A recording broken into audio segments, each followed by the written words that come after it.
Hello everyone and welcome back to another tutorial for the Call of Duty mobile game.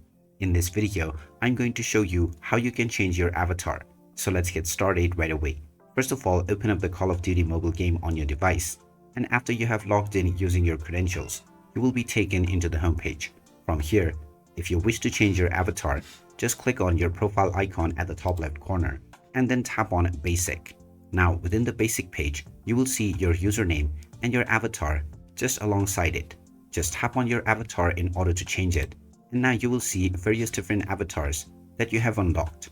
You can scroll down to look at all of them.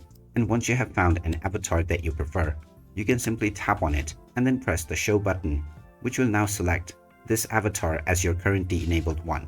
You can also add a frame to your avatar from the avatar frame section. Just tap on whichever frame you prefer and then tap on the show button once again. And there you have it. That is how easy it is to change your avatar on the Call of Duty mobile game. If you find this video helpful, don't forget to hit that like button and subscribe to our channel if you haven't done so already. Also ring that notification bell to never miss another update from us. Thanks for watching and I'll see you again in the next one.